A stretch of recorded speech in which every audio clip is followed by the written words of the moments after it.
From your official UK station for Big Blue Nation, this is BBN Game Day. Welcome to BBN Game Day. I'm Anna Tarullo. And I'm Christy Thomas. And the Kentucky football team is suiting up inside Kroger Field for one last time this season. Today, they're going to take on New Mexico State. I can hardly believe we're talking about the end of the season. I feel like we were just doing our season predictions. I agree, yes. We're getting you ready for it. Jeff Picoro is joining us for some of that. Plus, you'll hear from a few of the seniors who will be taking part in Senior Day today. All kinds of other news to get to as well, too. Big weekend for soccer, women's basketball, and volleyball. All of that will be coming up. But we'll start on the gridiron because even though New Mexico State is one of the lowest ranked teams in Division I football, that only makes today's game more important as the Wildcats look to take care of business down the stretch in order to reach one of those primetime bowl games at the end of the year. Our team to continue to build on some of the really good things we did last week and just improve as a football team and finish extremely strong. I felt like guys really had a good week of practice. It was fortunate. We had great weather out there every day, with the exception of today, our walkthrough day. So it's been a solid week, and looking forward to getting out there Saturday. Again, I encourage people to come support these seniors. It's a great group. I can't say enough good things about them, how much I appreciate them. And I know you do as well. So please send them off the right way. Thank you. Christy, what do you think? Do you think with Chattanooga, is it still fresh in their minds? They're going to come out and dominate? I think they learned a lesson. I think that was a lesson well learned, and Liam Cohen talked about that too, how they maybe just weren't mature enough to handle how they should have approached that game. So I think that we don't have to worry about any of that. So don't forget, it's the last home game of the season, which means Senior Day for some of beloved Wildcats on offense. Darian Kennard, Austin Dotson, and Isaiah Epps will be honored. And then on defense, it's Josh Pascal, DeAndre Square, Yusuf Corker, Terrell Asian, Marquand McCall, Cedric Dort Jr., and Devontae Robinson.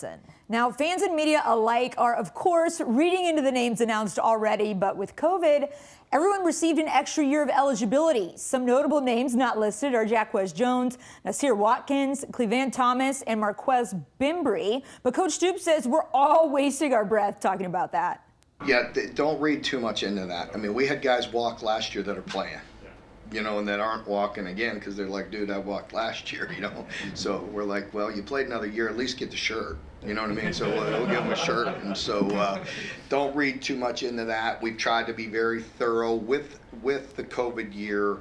It makes things a little bit complex, and some guys may walk and come back.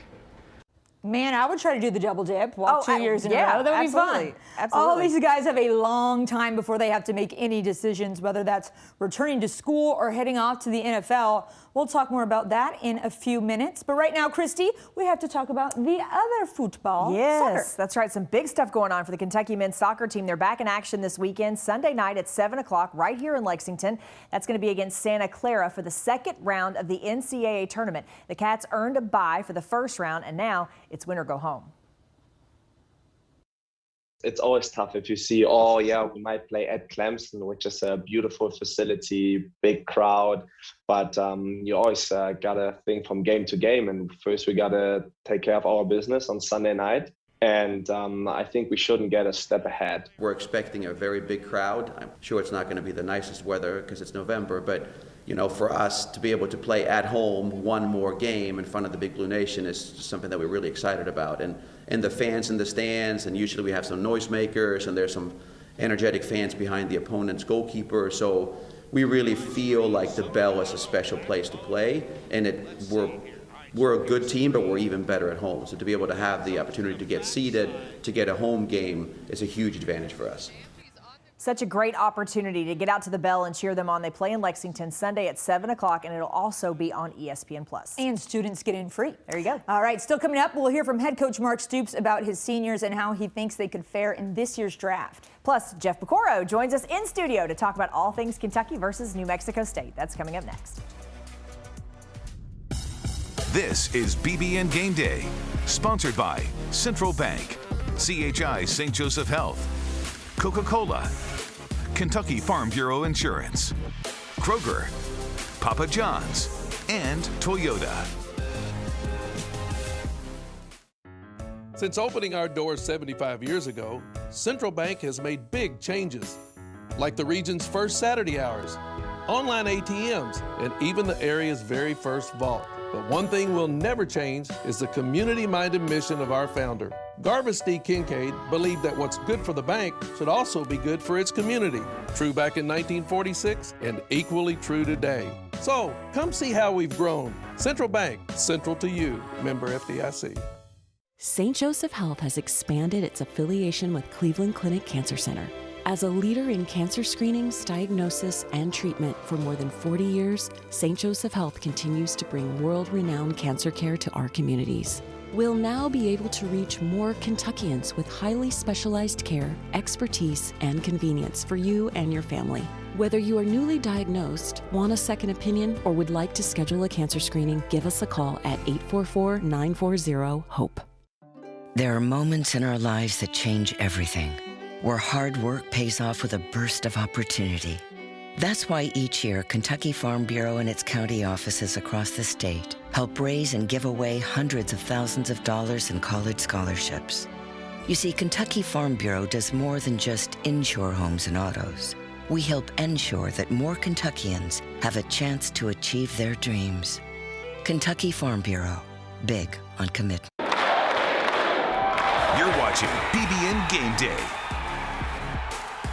Welcome back into BBN Game Day. Jeff Pecoro joins us now. Jeff, last home game of the season. Are you getting sentimental at all? I remembered it. It was a lot of fun. Yeah. Sure. Of course you are. You're a crier. You are. We talked about that. We right? talked about this pre-show. Yeah, you're like, okay. The Cats are huge favorites today over New Mexico State. The only other time this year UK has been 5 touchdown favorites was against Chattanooga in week 3. And we remember how that one went. Kentucky needed some late game heroics to seal the deal against the FCS team. Listen to this. The Chattanooga situation, you're in your 3rd game coming off of, 2 pretty good wins, right? And you're just not really mature yet as a team to truly know who you are to handle the business in the right way. And, because like we've seen, any given Saturday, anything can happen. And I got to believe that this team being this far into the season is going to take any opportunity, hopefully, and go attack it. Cohen said the team underestimated the Mocs and maybe lost focus that week of practice, but he hasn't seen that this week, Jeff. No, and look, you saw what happened. You watched Louisville the other night on TV, and you saw what they did. They can't have an off game. They have to get a lot of momentum rolling forward into next Saturday's game against Louisville. So I do not think that's going to happen. You had a great first half last week. You have to play 4 quarters, though, this week.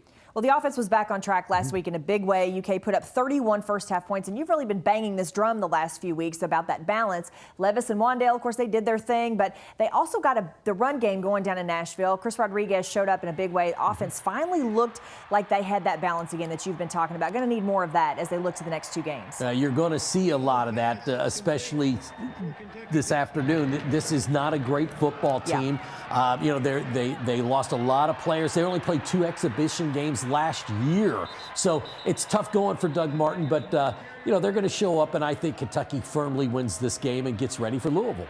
All right, every year we see a light bulb kind of go off for someone and they start really stepping into their potential. This year it's been Isaiah Cummings. Over the last 2 weeks, Cummings has 6 catches for 102 yards and 2 touchdowns. And least we forget about 4th and 24. Jeff, he's really gained Will Levis's trust, especially in the red zone. Yeah, no, and I think what's happened is they're finally figuring out what to do with him. They moved him to tight end, but he's so much faster. He's so much more agile. He's used to playing at wide receiver. So they're playing in different spots. You see there, you saw him catch one on the sideline. There he's in a seam pattern. He's going across the middle, and he's got great hands. So Will is looking for him. He's a big target down the field. Man, this guy's going to be a good one. Just love seeing how he's embracing a new role. I think it's been a lot of fun to watch. All right, well, the defense has struggled at times a little bit here lately, but in the first half versus Vanderbilt, the guys were smothering, and I'm sure it's helped to have Marquand McCall back in the lineup after he's missed the first 4 games. No, that was huge for them.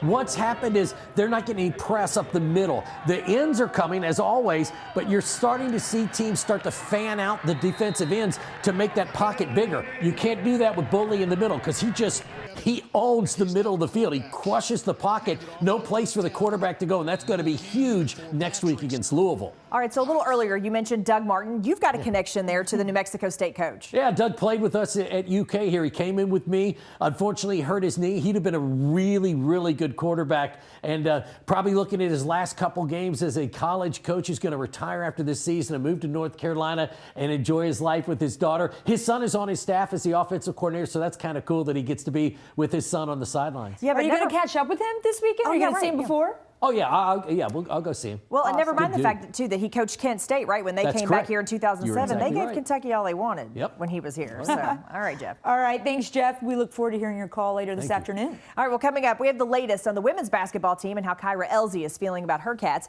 a crazy stat for Kentucky volleyball, and a senior day to remember for football. We'll be right back.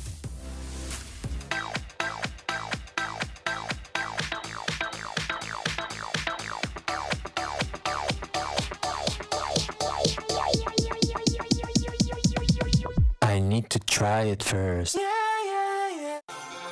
holidays are doubly important this year, so make your celebrations doubly special with our award-winning cave-aged Maurice cheese. Kroger. Hey, you're right, we can't stop now. Let's take the special up a level with fresh, never frozen prime beef. Still not special enough? Add some surf to that turf with our sustainably caught seafood. Turn your taste buds up to 11 and have a doubly special holiday with Kroger. Fresh for everyone.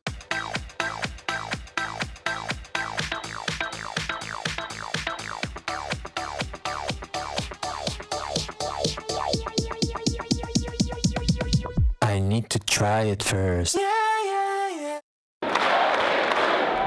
You're watching BBN Game Day.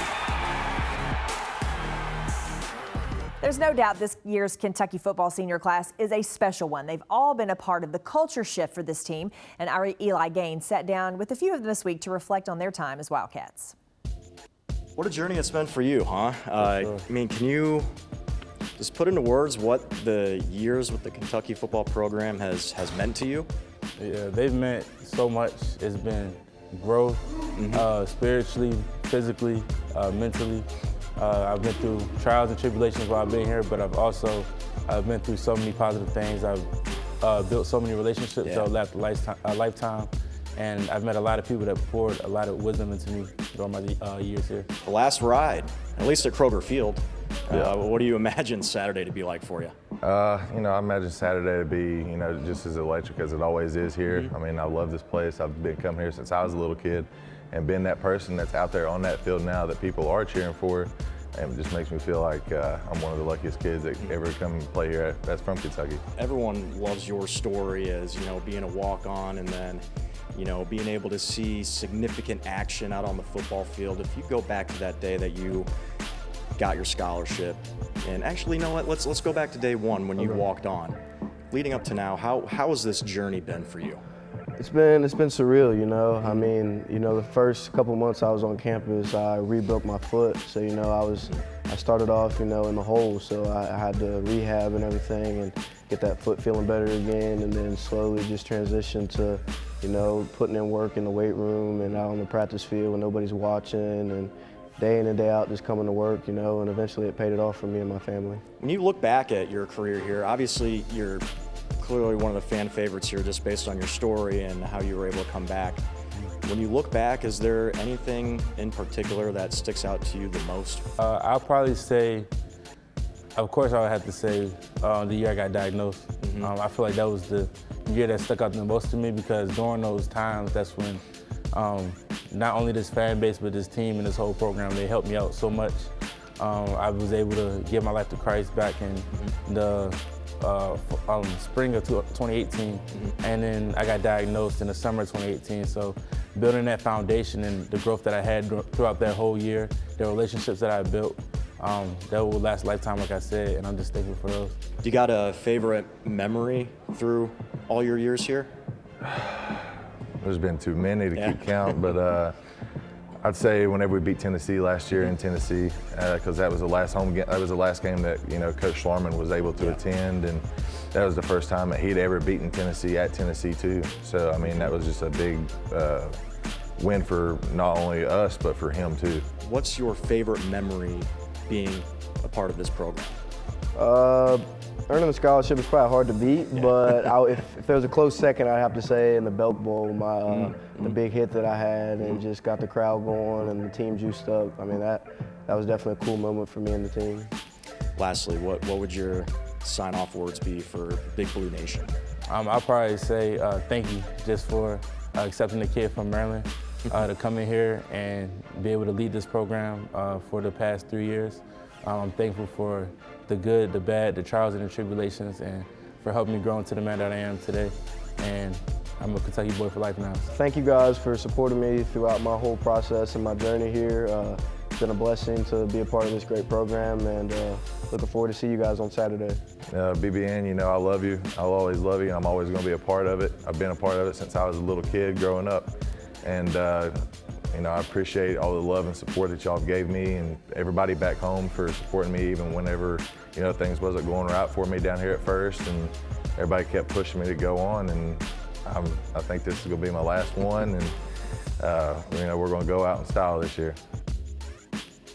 Great stuff. Anna, my mom heart. I know. My mom heart can't take it. I'm going out stylish too. I like that. Yeah. Great stuff. And for the majority of those guys, football isn't over after this season. Yeah, we're still a ways out from any serious draft projections, but a couple people have the Cats getting some early love. These experts, ESPN's draft gurus, both love Darian Kennard. Todd McShay has him as the 6th best tackle in the draft, but Mel Kiper has him listed as the 2nd best guard. Kiper is also pretty high on Josh Pascal, with him listed as the 10th best defensive end. Now, most of the mock drafts aren't out past the first round yet, but Pro Football Network has Kennard coming off the board in the 3rd round, and Walter Football sees him going a little bit earlier, all the way up at 45th overall. But it's his future position we're more interested in.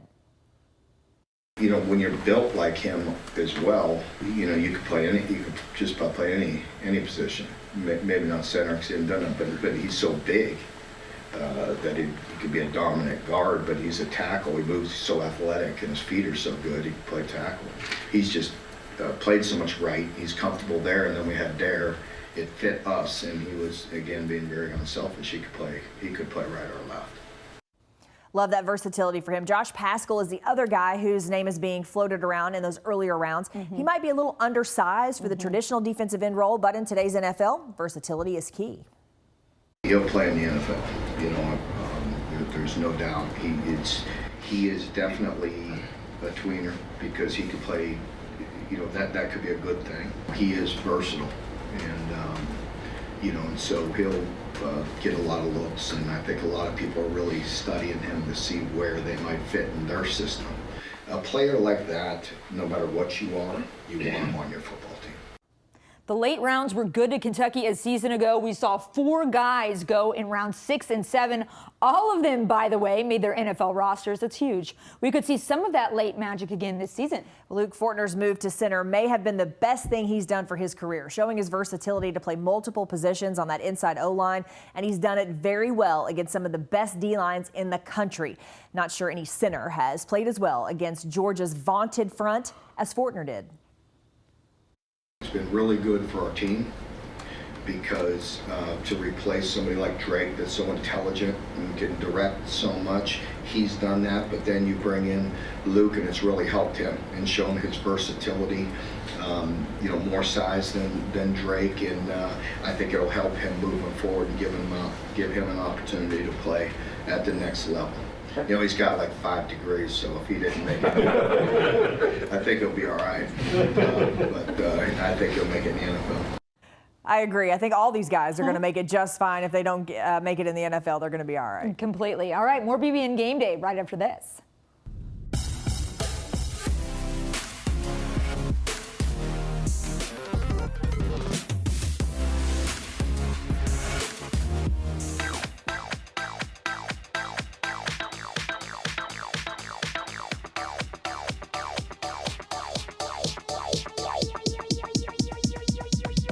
I need to try it first.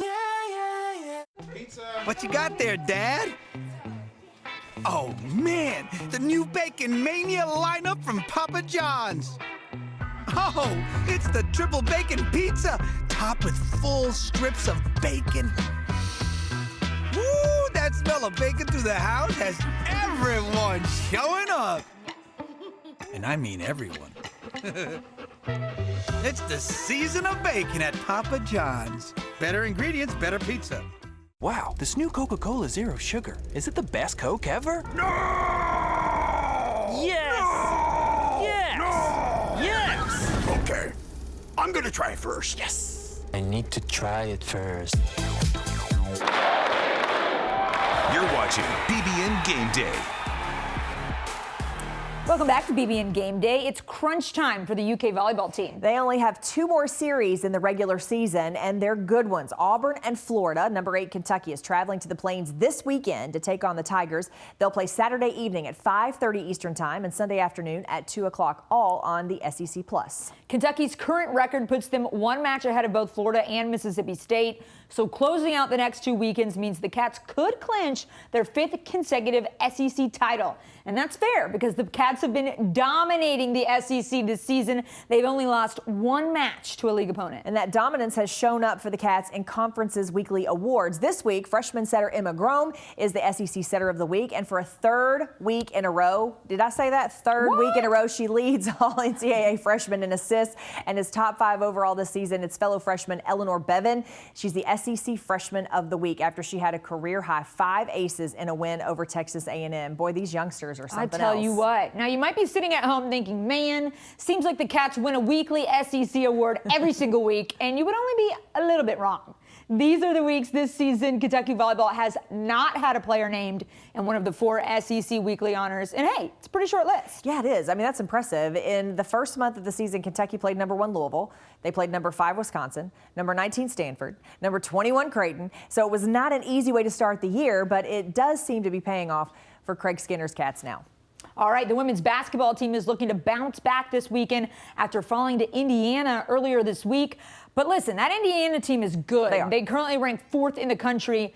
On Sunday, the Cats took on a slightly lesser opponent in Winthrop University. Head coach Kyra Elzy wants to see how her team corrects last week's mistakes. Just a lock-in and focus defensively. They got some easy runouts. We weren't in the right position. Thought we settled for some quick shots. Did not make them play defense long enough, which ignited their offense. So I just told the team, all the things that we watched on film as a staff and as a team, they're all fixable. Yeah, they needed this week to get back to just having some practice. They had 3 games in 6 days, and that was an awful lot, especially when you've got the 8th-ranked team in the country on the road sandwiched in there. So this was one where they really, really needed to have some practice time to correct some things. And really, some of those concerns for me were on the defensive end. So I think if they can get some things corrected there, then we're going to see a different team down the stretch. For sure. What do you think they need to correct offensively after last week? Yeah, just you heard her say it, or you heard Kyra Elzy talk about it. A lot of that is just some consistency. It's movement. It's making sure that you're not having any empty trips and that they're doing a great job of crashing the boards and rebounding, but just have to get some more consistency on offense. For sure. Yep. All right, more BBN Game Day still ahead for us. Our Coke Play of the Week is next. The holidays are doubly important this year, so make your celebrations doubly special with our award-winning cave-aged Murray's cheese. Kroger. Hey, you're right, we can't stop now. Let's take the special up a level with fresh, never frozen prime beef. Still not special enough? Add some surf to that turf with our sustainably caught seafood. Turn your taste buds up to 11 and have a doubly special holiday with Kroger. Fresh for everyone. We depend on the internet for so much these days, but not all Kentuckians have access to reliable broadband service. That's why Kentucky Farm Bureau joined the American Connection Project, and we now provide free Wi-Fi access from the parking lots of nearly 200 KFB locations across the state. You see, Kentucky Farm Bureau does more than just insure homes and autos. We help ensure that more Kentuckians stay connected. Kentucky Farm Bureau, big on commitment. Hey, what's up? I'm Ethan. And I'm Danielle. Did you know Toyota has more all-wheel drive vehicles than anyone else? 15 to be exact, including the legendary Off-Road King 4Runner. The rugged Tacoma, the #1 selling truck in its class. This Ben's a hybrid that gets 40 mpg. Or the best-selling Camry, made even better with all-wheel drive. During Toyota's fall savings, get $500 TFS APR cash on new 22 Camrys. Or 1.9 financing on remaining new 21 Venzas. When you run the numbers, Toyota is #1. Toyota, let's go places.